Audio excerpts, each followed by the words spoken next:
ikaze muri amakuru ku buryo burambuye inshuti bakunzi bacu yo ku itariki ya 17 z'ukwezi kwa gatandatu umwaka wa 2026 tuje muri gahunda y'amakuru ku buryo burambuye muri iki gitondo mwategure kandi mugiye kugezwa nanjye Fabrice Mporana nayo dore ingingo z'ingenzi makuru yacu agiye kwibandaho. Abatavuga n'ubutegetsi ba leta ya Kongo bazamuye ijwi aho basaba Perezida Felix Antoine Tshisekedi kwegura bamushinja ko yarenze ku itegeko nshinga atangiza inzira zigamije kurindura kandi n'ubundi igihugu cya Kongo cyaramunaniye.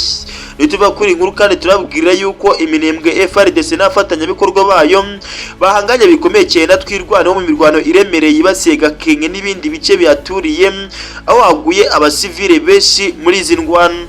Turaza kubabwira ko kandi twirwaneho yahondaguye FARDC n'ingabo z'u Burundi mu mirwano ikaze yabereye mu misozi ya Bijombo aho haguye abasirikare barenga 200 b'ingabo z'igihugu cy'u Burundi.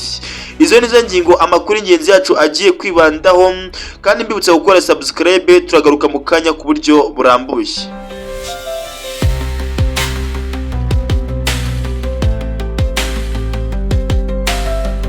Ikaze nanone muri amakuru ku buryo burambuye. Nkuko nari maze kwibabwira mu ngingo abatavuga rumwe n'ubutegetsi bwa leta ya Kongo bazamuye ijwi aho basaba Perezida Felix Antoine Tshisekedi Chilombo kwegura bamushinja ko yarenze ku itegeko nshinga atangiza inzira zigamije kurihindura. Ibi kandi abatavuga rumwe n'ubutegetsi ba leta babitangaje kuri wa kabiri tariki 16 Kamena uyu mwaka ikishasi. Abatavuga rumwe n'ubutegetsi bwa leta ya Kongo kandi bashyize hamwe mu ihuriro rigamije kurengera itegeko nshinga bita la Coalition Article 64 batangaje ko kuri wa 8 Nyakanga uyu mwaka hazaba urugendo rw'igihugu hose rusorezwa mu ngoro ya Perezida Felix Antoine Tshisekedi Chilombo. Ibi byatangajwe kuri wa kabiri nyuma y'inama yo gusuzuma ibyabaye ku wa gatanu na tariki ya 12 Kamena uyu mwaka ubwo habaga urugendo nguru ariko hagakoreshwa imbaraga z'umurengera ndetse abantu babiri bavuga yuko basize ubuzima.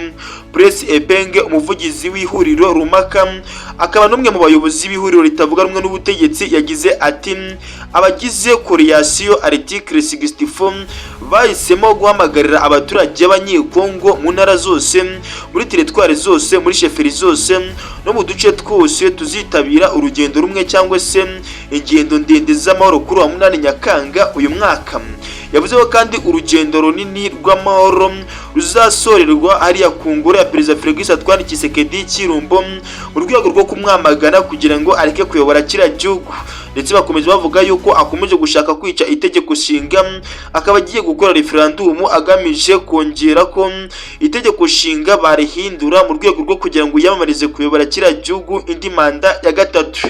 Iri tangazo kandi rije nyuma y'amasaha make inteko nshinga amategeko iteye itegeko ryemeza yuko hazaba referendum ndetse n'ingingo ikomeje gutandukanya mu mitekerereze abatuye igihugu. Abenshi bakavuga yuko iryo vugurura ry'itegeko nshinga ryemewe n'inteko nshinga amategeko ariko abatavuga n'ubutegetsi cyane Coalition Article 64 babona ko ari intambwe ishobora guhuza inzira za Perezida Felix Antoine Tshisekedi yo kwiha indi manda ya gatatu. Ibiro nibyo bashingiraho bamagana ko Perezida Tshisekedi yakongera kuyobora indi manda muri Repubulika Iharanira Demokarasi ya Kongo bitewe nuko igihugu cya Repubulika Iharanira Demokarasi ya Kongo akomeje kukijyana ahabi. Abatavuga n'ubutegetsi kandi bagaragaza yuko kuva Perezida Tshisekedi yajya ku butegetsi nta kintu kigaragara arakorera igihugu cyabo uretse kugishura mu ntambara ndetse no kuba yarananiwe gucungira umutekano abanyagihugu. Benshi bamushinja kandi gukora ingendo zo mu ndege za hato na hato no kujya kureba imipira bya hato na hato asize abaturage bari mu manga ndetse bari mu bibazo by'umutekano muke ndetse n'ikibazo cya Ebola cyugarijwe Repubulika Iharanira Demokarasi ya Kongo. Ikibazo cya politike mbi kimaze iminsi kibasiye Repubulika Iharanira Demokarasi ya Kongo nyuma y'aho Perezida Felix Antoine Tshisekedi Chilombo ayoboreye kiriya gihugu. Rero abatavuga n'ubutegetsi bagaragaza ko Perezida Tshisekedi akwiye kwegura atakwiye kuyobora indi manda mu buryo bunyuranyije n'amategeko. Binabaye kandi nyuma y'uko Perezida Tshisekedi aretse gutangaza ko nta matora azigera muri Repubulika Iharanira Demokarasi ya Kongo mu gihe igihugu cyabo kikiri mu ndwano.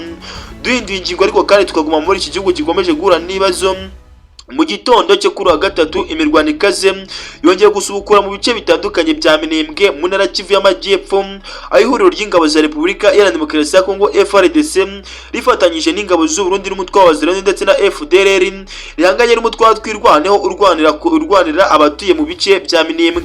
Amakuru kandi aturuka hariya muri Repubulika Iharanira Demokarasi ya Kongo by'umwihariko muri kara gace ka Minembwe aravuga ko by'umwihariko uduce twibasiwe n'ibitero bitagira drone, ibitero by'indege bitagira abapilote bizwi ku izina rya drone byatangiye mu masaha y'isa 3 z'ijoro bigakomeza kugeza mu rukera rwo kuri wa kabiri, ndetse ibyo bitero byibasiye cyane uduce twa Rundu, Bidegu na Karongi na Gakenke ndetse n'utundi duce twegereye centre ya Minembwe.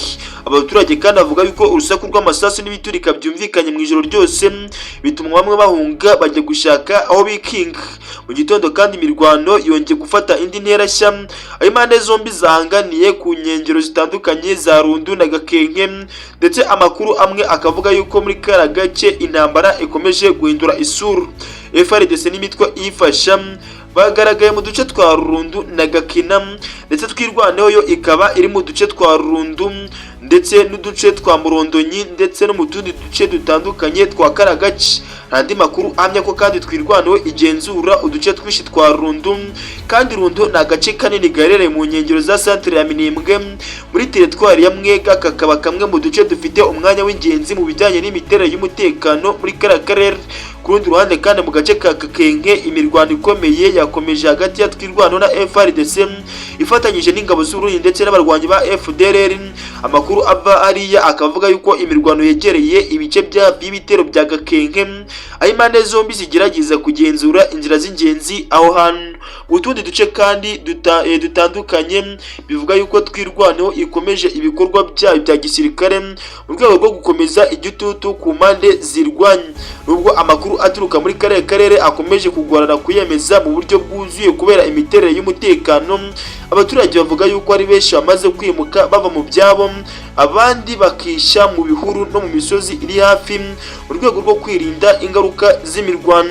Imirwano kandi ije ikurikira indi yagiye igaragara muri iyi minsi mu burasirazuba bwa Kongo, aho imitwe yitwaje intwaro ikorana n'ingabo za leta yakomeje ibitero mu duce dutandukanye, cyane cyane mu misozi muremure y'Umurenge muri teritwari ya Uvira na Fizi na Mwega muri Kivu y'Amajyepfo. Kugeza ubu kandi nta ruhande na rumwe ruratangaza raporo yemewe w'umubare w'abahitanywe n'imirwano, cyane cyane ko bakomeretse muri imirwano iheruka mu buryo bukomeye. Mu gihe imirwano ikomeje mu duce dutandukanye two muri Minembwe muri Repubulika Iharanira Demokarasi ya Kongo, Colonel Rugabo umuvugizi wa Twirwaneho yaraganiriye na mama Urwagasabo ubwo yaganiraga nyine na Mutesi Sokovia, agaragaza yuko bari kugerageza kurengera abaturage muri biriya bice bya Minembwe ndetse no kugerageza kwirukana umwanzi.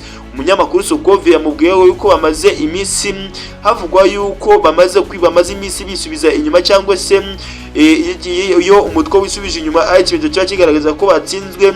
Colonel Rugabo amusubiza yuko bo ku bwabo intsinzi yabo ari uko abaturage batarimo baricwa, cyangwa se kubona abaturage mu bice bagenzura batarimo baricwa. Ibi nibyo byatangajwe na Colonel Rugabo, avuga yuko n'ibindi bice bagomba kubigiraho bakajya gutabara abaturage babo.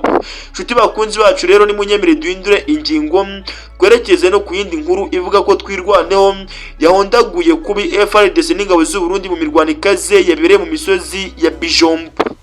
Amakuru aturuka mu misozi ya Uvira muri groupement ya Bijombo muri teritwari ya Uvira mu ntara Kivu y'Amajyepfo aravuga yuko ku munsi w'ejo hashize habaye imirwano ikomeye hagati y'umutwe wa Twirwaneho n'ihuriro ry'ingabo za Repubulika Iharanira Demokarasi ya Kongo rifatanyije n'ingabo z'u Burundi ndetse n'imitwe ya Wazalendo na FDLR. Nk'uko amakuru atugeraho kandi ihuriro ry'ingabo ryagabye ibitero mu mihana ituwe n'abanyamurenge, cyane cyane mu bice bya Mitamba ugana mu Rubaya by'umwihariko abaturage bavuga yuko humvikanye urusaku rw'intwaro ziremereye mu gitondo cyo kuri uyu munsi. Nyuma y'ibyo bitero kandi umutwe wa twirwanaho uvuga yuko urwanira kurinda abaturage b'abanyamurenge wese wohereza abasirikare babo muri ibyo bice kugira ngo usubize inyuma ibyo bitero byari bikomeje kugenda byisukiranya isaha ku isaha. Amakuru ava mu baturage kandi batuye muri kariya karere avuga yuko habaye imirwano ikaze yamaze amasaha menshi mbere y'uko ihuriro rya FARDC n'ingabo z'Uburundi na Wazalendo na FDLR risubira inyuma. Abaturage kandi baganiriye na Minembwe Capital News bavuga yuko abarwanyi batwirwanaho bakomeje gusatira abo bahanganye basubiza inyuma abo ngabo bahanganye binyuze mu buhonde ndetse babanura berekeza ibiziba. Ndetse aya makuru kandi agaragaza yuko nyuma y'iyo mirwano abasirikare ba FARDC n'abandi bari hafi bahungiye mu bice bya Kirungi ndetse Kirungwa ni mu misozi itandukanya imisozi ya Ndondo mu mujyi wa Uvira. Uwo musozi kandi ufite akamaro gakomeye cyane mu bikorwa bya gisirikare kubera by'umwihariko wiregeye kubera uri ahantu hiregeye kandi ushobora kugenzura ibice byinshi byo mu mujyi wa Uvira n'inkengero zayo. Niyo mpamvu kandi amakuru ava muri kariya gace avuga yuko ariho ihuriro ry'ingabo z'Uburundi na Wazalendo na FDLR ryahisemo kwisuganyiriza nyuma yo gusubizwa inyuma kw'iyo mirwano. Nubwo amakuru akomeje kuvugwa n'abaturage bo muri kariya karere ataramizwa neza, urundi ruhande rwa FARDC n'ingabo z'Urundi nta rwego na rumwe rwa gisirikare rwatangaza ku mugaragaro icyo ruvuga kuri iyi mirwano cyangwa se ku byatangajwe n'abaturage ba Bijombo. Iyi mirwano kandi yongeye kugaragaza uburyo umutekano ukomeje kuba muke mu bice bya Ndondo muri Jombo n'utundi duce twa teritwari ya Uvira, aho by'umwihariko amakimbirane amaze igihe kirekire akomeje guteza impungenge abaturage b'abasivile ndetse no guhungabanya ibikorwa byabo bya buri munsi. Ibironi bikomeje kubera hariya by'umwihariko Iminembwe muri Repubulika Iharanira Demokarasi ya Kongo. Hari Uvira bari kwitunganyiriza mu minsi yashize mama 23 niho yari yahigaruriye iza gusubira inyuma by'umwihariko ku biganiro bya Leta Zunze Ubumwe za Amerika nabo mu rwego rwo kugira ngo bubahirize amasezerano ya Washington yasinywe muri Leta Zunze Ubumwe za Amerika. Ariko ubu kandi niho hari kuba ikiraro gihuza ingabo z'amahanga ndetse n'intwaro zinjizwa zijya guhangana na mama 23 rero kugira ngo ibashe kuziba neza icyuho cyo kugira ngo itsinde izi ngabo beresaba ko yakongera gufata Uvira kugira ngo yirinde abasirikare baturuka i Burundi binjira muri Kongo bazanye intwaro ndetse bazanye nyine n'abandi basirikare baturutse za Tanzania n'ahandi baje gufasha ingabo za Repubulika Iharanira Demokarasi ya Kongo kurwanya umutwe wa 23. Icyo gihe kandi banashinje Special Force cyangwa se ingabo zidasanzwe z'u Rwanda kuba ziri muri Repubulika Iharanira Demokarasi ya Kongo by'umwihariko hari mu gice cya Minembwe, by'umwihariko hari mu gice cya Uvira. Ariko ibi kandi byakanywe n'igisirikare cy'u Rwanda ndetse na Leta y'u Rwanda ibyamaganira kure bagaragaza yuko ari ibinyoma byambaye ubusa naho bihuriye n'ukuri bitewe n'uko nta ngabo z'u Rwanda ziri muri Repubulika Iharanira Demokarasi ya Kongo. Kenshi kandi intambara muri Repubulika Iharanira Demokarasi ya Kongo yagiye ituma ibihugu byinshi byikoma u Rwanda bigaragaza yuko u Rwanda rushobora kuba rufite ingabo muri Repubulika Iharanira Demokarasi ya Kongo, ariko kandi u Rwanda rwagiye rubihakana rwivuye inyuma rugaragaza ko nta ngabo rufite mu burasirazuba bwa Kongo. No mu minsi ishize kandi igitero Human Rights Watch yorutse kugaba ku Rwanda ibashinja ko u Rwanda abasirikare bayo bakoze ibyaha byinshi hariya mu burasirazuba bwa Kongo.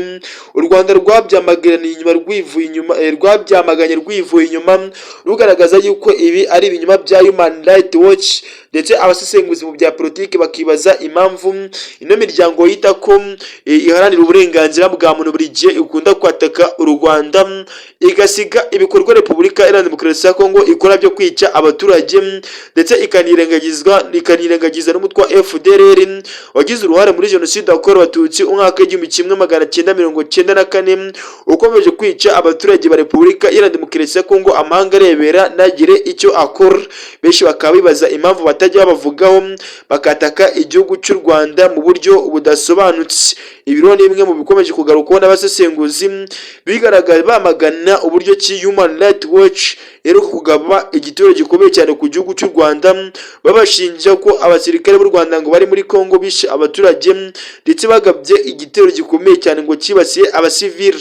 Ariko kandi ibi bitandukanye n'ukuri kuko imiryango mpuzamahanga kenshi ikunze gusura amatangazo yibasira igihugu cy'u Rwanda bitewe n'inyungu ibikurikiye muri Repubulika Iharanira Demokarasi ya Kongo. Ibi rero ni bimwe mu byakomeje kugenda bitangazwa ku mbuga nkoranyambaga n'ibitangazamakuru bigiye bitandukanye kandi bikomeye ku isi.